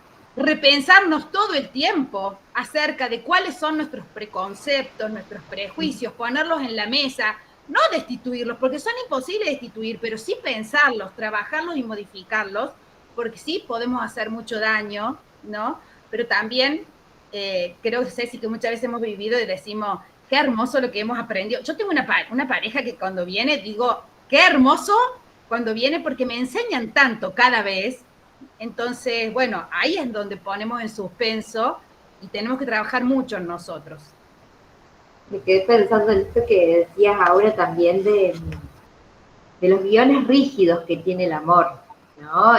Y el vínculo pareja.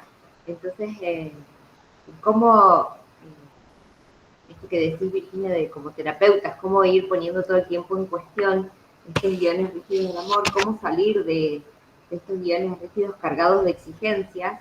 Y volví a algo que decíamos antes, de que estamos en territorios inéditos, ¿no?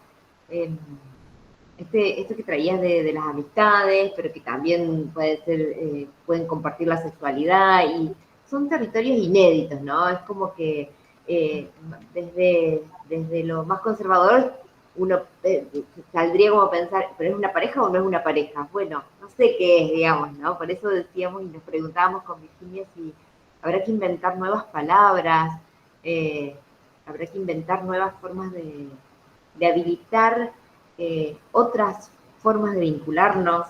Y pensaba en el amor y en la amorosidad de los cuidados, ¿no?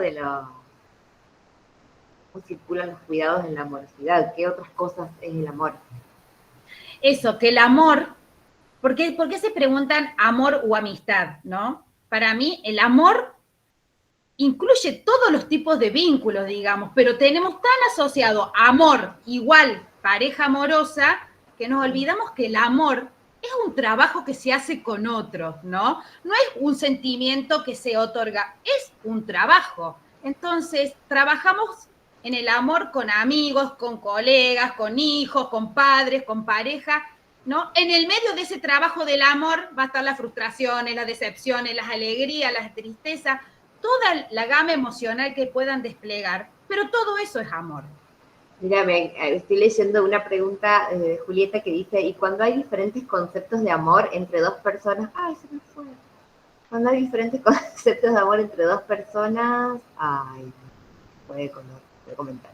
Ahí está. Como dos personas, tanto en pareja como en amistad, ¿no? ¿Qué pasa cuando hay diferentes conceptos? Entonces, bueno, qué interesante también, porque claro, digamos, hay un montón de conceptos y cómo se construye ese amor entre esos dos con diferentes conceptos. ¿Qué pregunta tan interesante? La voy a apuntar aquí. Porque eso, por ejemplo, desde las relaciones abiertas y la diversidad afectiva es una de las grandes preguntas, ¿no? ¿Qué pasa cuando una persona quiere una relación cerrada y otra quiere una relación abierta? ¿Cuál es el grado de compatibilidad, etcétera? Pero antes de hablar de eso, me interesa mucho recuperar esta idea de la amorosidad de los cuidados y del amor como un trabajo. Creo que la idea de trabajo está muy mal vista, pero realmente, en realidad trabajamos por todas nuestras relaciones, ¿no? Y yo no creo que eso esté mal.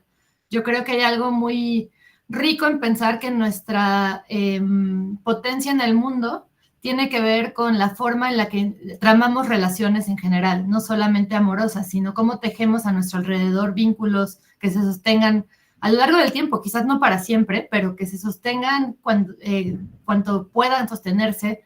Y creo que por eso el entramado de la amistad me parece tan interesante, porque la amistad no es exclusiva. Puedes tener muchos amigos, en mayor o menor grado, que ves en diferentes momentos y demás, y ahí hay un tejido mucho más amplio que el que se le posibilita a la pareja, porque tiene un lugar tan especial y tan afuera que parecería que tiene que vivir de su unicidad, ¿no? Y de alguna forma tener un estatus diferente al de la pareja, muy marcadamente. A mí eso me siempre, yo sé que esa no es una opinión generalizada y es de hecho bastante impopular, pero a mí me gusta pensar mis relaciones románticas a la par de importancia que mis relaciones afectivas amistosas. Y eso es muy, muy, ¿cómo se llama? ¿Cómo se dice trigger? Como que ocasiona muchas respuestas por parte de la gente a mi alrededor con la que he hablado de eso. Y lo traigo a colación, ahorita te doy la palabra, Mariana, esto es lo último que digo, porque quiero unirlo a lo que decían antes acerca del guión social y de cómo no sostener el guión social desde la terapia, pero pensándolo, nosotros como individuos, aunque no demos terapia, ¿cómo sostenemos los roles sociales mediante mecanismos como la ridiculización del otro? o poner en duda las emociones del resto de las personas o la forma en la que se relacionan. Obviamente, en algunos momentos formativos es más evidente. Por ejemplo, en las preparatorias, no sé cómo se llaman, no sé si se llama preparatoria en Argentina también, pero en estos grados escolares muy formativos en los que cuando alguien se sale del guión, de alguna forma, siempre habrá una torba de personas dispuestas a recordarle por qué lo que está haciendo está mal mediante el ridículo. El ridículo, el chiste, los comentarios que están disfrazados de cuidado, pero que en realidad van encaminados a regresarte a un rol social o a un guión social, creo que son lo que es más peligroso para construir otras posibilidades de diálogo. Porque muchas veces no vienen de un lugar malintencionado, otras sí, pero muchas veces no. Vienen de un miedo o vienen de un miedo ya sea hacia ti misma o hacia la persona que tienes enfrente, que le vaya mal a esa persona, porque dentro de tu rol, de tu guión social, lo que está haciendo esa persona es directamente irse al despeñadero. Y creo que eso es relevante en todo sentido, ¿no? Tanto para quienes tienen alguna profesión que tiene que ver con salud mental, como para quienes simplemente vivimos en el mundo rodeados de personas, o sea, todos. Mariana. Bueno, en relación a esto que decías ahora, yo pensaba en esto de las etiquetas también y los nombres y la necesidad por ahí de replantearnos los nombres que condicionan. Y pensaba en una palabra que me gusta mucho para pensar el lazo, que es la hospitalidad, ¿no? Que es un término en donde uno se dispone a alojar al otro. Pero ese alojamiento del otro puede tener fechas de vencimiento también. Entonces, nos permite pensarlo más flexible y no con tanta expectativa. El alojado puede irse en cualquier momento y el que aloja también puede decir hasta acá llegué. Me gusta la idea de la hospitalidad porque además tiene algo muy, muy cálido, ¿no? O sea, es como yo te recibo en mi casa, tú me recibes en tu casa y juntos hacemos una casa, digamos. No una casa necesariamente como un lugar físico, sino como ese lugar de seguridad, de acompañamiento. Yo agregaría a esa idea de hospitalidad que me gusta tanto, que hay que hablar los términos también de la salida, ¿no? Así como hay que hablarlas de la entrada, porque pues también creo que hay una tendencia, especialmente en cierto discurso del Internet, de la salud mental en Internet, a decir como yo primero, la otra persona no importa, como tú te das, adiós, hasta la vista, ¿no? Y sí, o sea, creo que tenemos que tomar en cuenta evidentemente lo que sentimos, porque pues muchas veces en esas intuiciones hay cosas poderosas que deben ser escuchadas, pero creo que también tenemos que mantener ese grado de apertura hacia la otra persona, ¿no? Hacia, como decía, la interdependencia con la otra persona, porque siento que especialmente en el discurso gringo, que en México pues estamos al lado de Estados Unidos, lo mamamos de manera muy directa, hay mucho de eso, ¿no? De si yo me siento un leve mal, si hay incomodidad, cada vez hay un miedo más grande a la idea de incomodidad, como si fuera algo que podemos extirpar de nuestras vidas, como si fuera una pieza que quitas de tu ser. Y la incomodidad muchas veces no viene de un mal lugar, viene de un lugar de flexibilización, de encuentro. Voy a poner entre paréntesis, en el nuevo libro de Tamara Tenenbaum, Un millón de cuartos propios, hay una parte que me gusta muchísimo que habla del lugar de trabajo, de que como ya no hay oficinas en muchos casos, ya no estamos en la necesidad de tener que relacionarnos con gente de todos los espectros, que nos cae mal a veces, etcétera, pero que al final ese espectro de personas constituye la pluralidad de una sociedad y que nos obliga a tener debates y a tener alianzas comunes. Y bueno, menciono esto que parece que no tiene que ver, porque sí creo que hay una tendencia a que como nos hemos vuelto más insulares, porque Internet nos vuelve más insulares, nos encasilla, sí hay una forma de diálogo que no estamos teniendo con la incomodidad. Con la incomodidad como un motor de flexibilización, de cambio, de conexión, de crecimiento personal, que odio la frase porque la cooptó la superación personal, pero también hay algo ahí, ¿no? De cómo somos una pieza de algo más, que para volvernos pieza también tenemos que limarnos, adaptarnos, no solamente llegar y decir, yo soy esta pieza y así como soy, así voy a ser para siempre y tú adáptate a mí, ¿no? Tal cual, cuando vos decís esto, de este trabajo, la hospitalidad no es sin transformación personal, digamos, no hay forma de alojar al otro sin que ese otro me transforme. La hospitalidad, si no, volvemos a hablar desde la jerarquía. Te abro las puertas de mi casa, pero no cambies nada de lo que hay en mi casa. Eso es imposible, ¿no? La hospitalidad es mutua. Por eso es que cualquier situación que genere incomodidad en la pareja, inclusive abrir la pareja, también es de mucha incomodidad. Me pasa a tener en consulta parejas que abren la pareja, intentan abrir la pareja, pero es a cada rato tenemos que volver a hacer nuevos acuerdos, porque es muy complejo abrir la pareja y no es sin sufrimiento, como estar en pareja, ¿no? Entonces, cada decisión que vamos tomando es teniendo en cuenta al otro y a mí mismo. Si solamente me tengo en cuenta yo mismo es porque me compré el discurso de esas frases de las tazas, ¿no? De Facebook, ¿no? De solo se sigue igual, roto se sigue igual, tú puedes, ¿no? Entonces, achatemos la pirámide, donde en la punta estaba la pareja, y si la empezamos a bajar, quizás estos otros vínculos a los que estamos apostando tengan otra relevancia. Martina hizo una pregunta. ¿Qué pasa cuando entran en la ecuación personas asexuales o arománticas? Ay, buenísimo. De hecho, justo yo quería hablar de asexualidad. Qué bueno que lo traes. Y lo quería ligar con esta noción de lo de la diferencia de nociones de amor entre las parejas, ¿no? Ahí sí, bueno, voy a hablar como de manera más general porque pues yo no soy terapeuta, pero sí me parece muy interesante cómo la sexualidad pone en jaque muchas cosas. La sexualidad, apenas aprendí hace poco, es un espectro muy amplio que no necesariamente significa que la gente no quiere tener sexo, ¿no?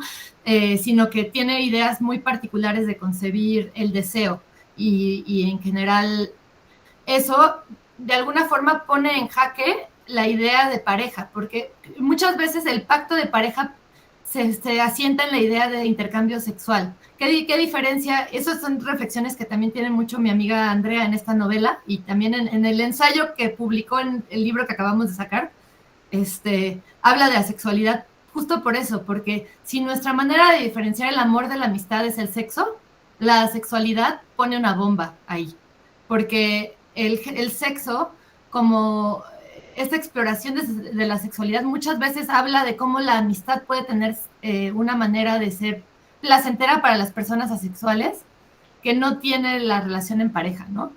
Y entonces como que las categorías empiezan un poco a mezclarse ahí, y lo que acaba pasando, no sé cómo sea en Argentina, me imagino que igual, en México acaba teniendo que funcionar todo por medio de comunidades de gustos afines. Porque de alguna forma lo que se requiere es gente que ya tenga un discurso afín, y Internet sí ha posibilitado que eso exista, cosa que antes era pues muy difícil de encontrar. Eso tiene su lado bueno y su lado malo, por supuesto, porque bueno, su lado bueno es que si tú eres una persona asexual es mucho más fácil que encuentres a alguien afín. Su lado malo es que de nuevo pues hay muchas posibilidades de flexibilizarte y de flexibilizar al otro que muy probablemente no sucedan porque simplemente estamos yéndonos a las comunidades que ya piensan exactamente igual. Entonces crea de nuevo algo insular, pero pues también posibilita que la gente se relacione como no podría hacerlo, ¿no? Y lo de la diferencia de noción de amor a mí me interesa mucho porque de pronto sí siento que es tiene que haber de entrada pues un deseo de probar. A lo mejor hay nociones de amor distintas, pero el deseo de intentar y de probar de buena voluntad y desde la vulnerabilidad creo que hace toda la diferencia con respecto a si va a funcionar o no va a funcionar, pues quién sabe, no lo puedes decir, ¿no? Incluso en una relación totalmente la que se presume que las ideas son iguales, tampoco sabes si va a funcionar. Creo que en general se le da menos chance, se le da manga menos ancha a las relaciones que se salen de lo más normado, y se espera que si no funcionan de inmediato es porque no van a funcionar nunca. Y como decía Virginia, en realidad es una negociación permanente, ¿no? La negociación permanente el problema es que no sabes cuándo debe terminar, no sabes cuándo ya esto simplemente es desgaste, ¿no? Entonces creo que ahí hay algo incontestable, porque no se puede generalizar acerca de cuál es ese punto de quiebre en el que ya lo intentaste, y intentaste compaginar dos ideas de amor e intentaste con la mejor voluntad de todas las partes hacerlo y no pudiste, o cuando simplemente es parte de un proceso. No sé, me interesa mucho escucharlas a ustedes como terapeutas. Me quedo pensando antes de eso, ¿será que existe la asexuación? Ahora, si nos preguntamos desde el punto de vista de la sexualidad ergo coito, y sí, más vale que nos quedamos como cortos, ¿no? En lo que pensamos lo que es la sexualidad. Pero si podemos pensar que la sexualidad es intimidad, es encuentro, es cuidado, es un montón de cosas, más allá del coito, también pensamos entonces que con los amigos y amigas podemos tener una sexualidad, porque la sexualidad no es sexo, no es órganos genitales solamente, ¿no? Entonces, digo, ¿habrá asexualidad? Bueno, si lo pensamos como coito, bueno, puede ser, pero si yo pienso a la sexualidad como parte del trabajo del amor, en un entorno de intimidad, en un entorno de encuentro, de cuidado y amorosidad, pues no entiendo cómo es que habría asexualidad, ¿no? Donde hay un cuerpo que aparece. Yo pensaba que cuando queda tan cerrado la sexualidad, a esto como dice Virginia, el coito, ¿qué otras formas quedan imposibilitadas, digamos, ¿no? Cuando se cierra ahí. Entonces, bueno, también pensaba en esto que, bueno, vengo medio atrasada porque las estuve escuchando también, pero en esto de la hospitalidad y de hacerle lugar a un otro, tan diferente, y también las transformaciones, dejarse atravesar por ese encuentro, ¿no? Pensaba en la palabra encuentro, en el entre que se va construyendo, en el entre como algo también inédito, algo que se produce solo en ese encuentro, ¿no? Entre esas personas, que solamente puede ir produciéndose si uno se deja atravesar, y no es esto como decían antes, ¿no? Este es mi casa, vení, pero no toques nada, fíjate qué podés hacer, ¿no? Cuánto uno se deja atravesar, y cómo circula entonces ahí la sexualidad, cómo circula ahí, ¿no? En ese registro del otro, en ese cuidado de la integridad del otro en cuanto a que te escucho, te respeto, te hago un lugar, ¿no? No te quiero modificar, no te quiero, no sé, validar tampoco. Agrego una preguntita porque ya estamos en los minutos finales. Florencia pregunta, ¿el erotismo entraría dentro de la sexualidad? Sí, justamente esa es una de las palabras que me olvidé de nombrar dentro de ternura, cuidado. El erotismo no es solamente lo que se vive en una pareja, en un acto sexual. La eroticidad de la vida cotidiana, el eros, tiene que ver con la vida, con la pulsión de vida. La erótica de la vida cotidiana tiene que ver con el deseo de la vida y por ende de los vínculos, de los lazos, ¿sí? Lo que pasa es que ciertas palabras han sido cooptadas o captadas por ciertos discursos y han quedado encerradas con un solo significado. Nuestro desafío es abrir la sementización de esas palabras justamente para poder pensar en otros términos. Capaz dejar de inventar palabras. Yo decía, bueno, inventemos más palabras. Bueno, no lo sé. Capaz que no hay que inventar las palabras, sino que quizás hay que abrir esa semantización a otros posibles, ¿no? Porque quedan entrampadas, ¿no? Una cosa es igual a otra, dicotomías, binarismos, cámaras de eco, como decía Aura, donde prepondera la homogeneidad. Bueno, nos juntamos todos los que pensamos lo mismo. Sí, Internet ayuda porque te aparece con tu algoritmo lo que vos pensás, ¿no? Entonces, si me aparece esto porque todos pensamos lo mismo. La cantidad de cuestiones que quedan por fuera es impresionante, digamos, ¿no? Entonces, ternura, eroticidad, cuidado, bueno, creo que todas las palabras entran aquí para poder hablar del encuentro con el otro. Bueno, vamos cerrando, Mari. Aura, ¿querés agregar algo más, Ceci? Y vamos cerrando. Yo voy a agregar algo muy breve sobre lo que decías de quizás es mejor abrir las palabras que crear nuevos términos. Yo te digo, de nuevo, mamando de los gringos todo el tiempo, ellos como que son los más grandes fans de crear categorías para cada cosa y pues, por ejemplo, para la sexualidad hay una serie de cajas y también en las relaciones abiertas hay unos mapas alucinantes de formas de relacionarte desde la no monogamia. Y yo estoy más contigo, Virginia. Yo soy una persona más de, ¿para qué? O sea, supongo que tiene cierta utilidad saber que eso existe porque te abre como lectura la posibilidad de un espectro. Pero a mí me interesa mucho más lo que se crea entre las personas, los acuerdos que se crean, que no necesitan necesariamente una definición tan así, ¿no? O sea, creo que sí necesitan cierta capacidad de diálogo que muchas veces no tenemos tanto entrenamiento para ejercer, pero creo que el primer paso para ejercer el diálogo es querer ejercer el diálogo. Y no es un paso menor, realmente lo dices y suena tonto, pero es muy difícil establecer las condiciones para un buen diálogo. Yo creo que incluso estos cursos de vamos a tratar de encontrar maneras de resolver conflictos, yo los recomiendo porque realmente es muy difícil un buen diálogo y en un buen diálogo se solucionan tantas cosas, o sea, desde, no sé, por ejemplo, yo tengo una amiga de hace muchos años con la que me beso, pero es una de mis mejores amigas y yo la quiero mucho como una amiga y para mí es eso, ¿no? Y para ella yo soy eso. Y hemos llegado a este momento de nuestras vidas en las que tenemos casi 10 años de conocernos en el mismo formato, porque lo hemos hablado a cada paso y en cada cambio de circunstancia, incluso en situaciones complicadas, ¿no? Y eso a mí me parece el ideal. No siempre se logra, o sea, no siempre se logra y es difícil y depende no solamente de una persona, depende de dos, de un contexto, de posibilidades, pero hay algo que, y con esto cierro, que digo en el ensayo que escribí para el libro de Cuando hablamos de amor, que es un ensayo más breve que no me encanta, la verdad, pero bueno, hay cosas que me gustan.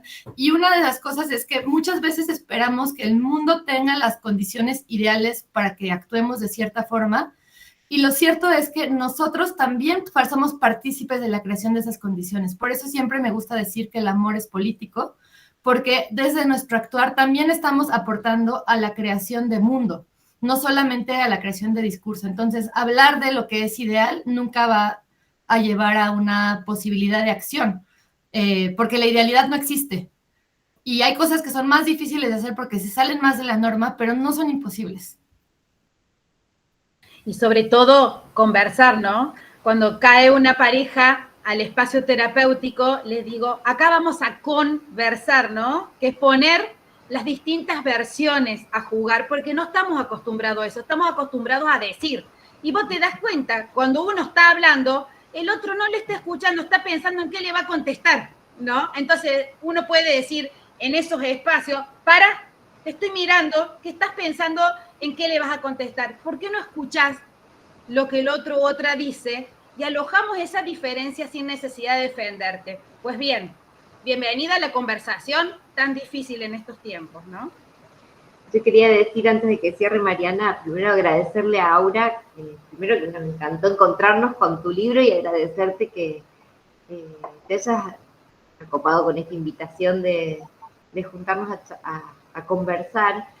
Y por ahí, bueno, nosotros con Virginia por ahí hacemos conversatorios donde nos gusta más escuchar que hablar, y la verdad es que se ha sumado tanta gente hoy que hoy no era una posibilidad, pero sí me gustan estos espacios donde uno puede empezar a abrir nuevas preguntas, y me encantó que se haya sumado un montón de gente, mucha gente con ganas de preguntarse, me parece. Sí, yo quería Gracias, decir Aura, por estar acá. No, al contrario, muchas gracias por la invitación, disfruté muchísimo la plática.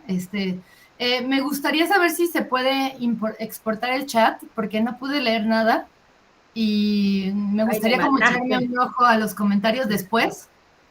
Bueno, si se puede. Me parece que sí, que como esto está grabado, me parece que se graba, y espero, con los mismos mensajes también, ¿no? No, yo sé. creo, dice ¿No? al finalizar, la persona que se una más tarde, los mensajes se están grabando junto con la llamada. Ah, sí, desde Sí, es se que graban. apenas se puede, pero cuando pusiste grabar, dice los mensajes se están grabando junto con la llamada. Ah, Perfecto. si no, yo ya los copio y los pego en un Word.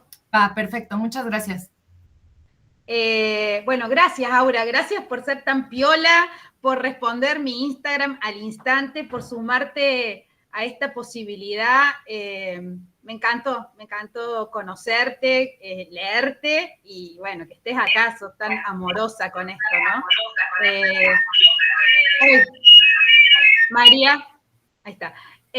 Bueno, ¿algún cierre, Mariana, como para que sigamos nuestra vida? La idea un poco era enlazar palabras que iban surgiendo, pero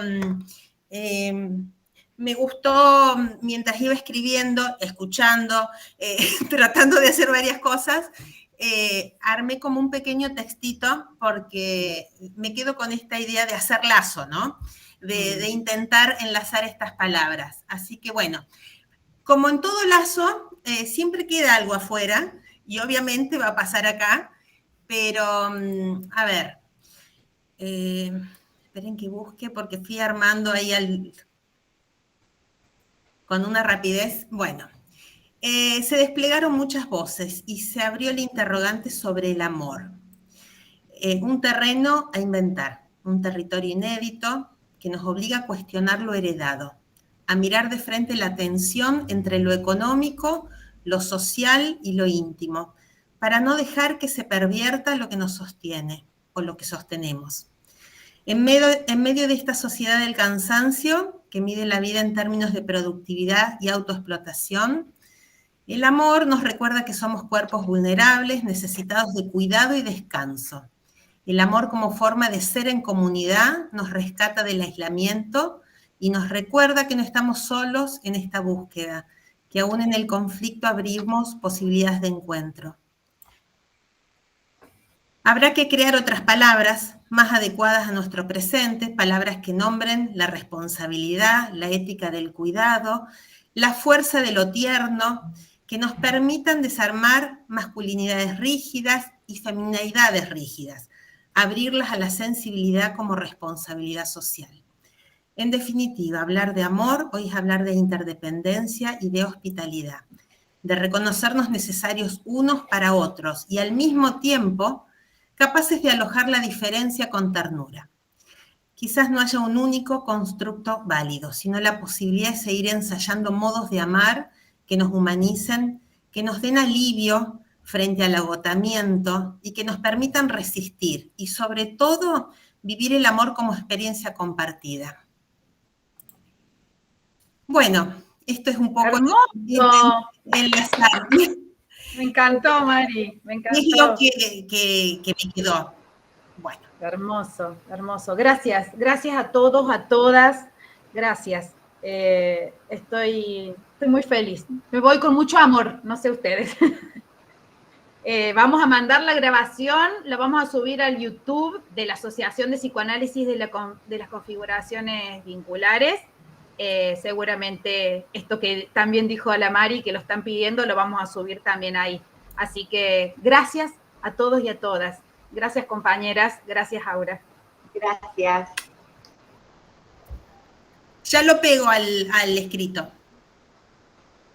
Bueno, buenísimo. Gracias.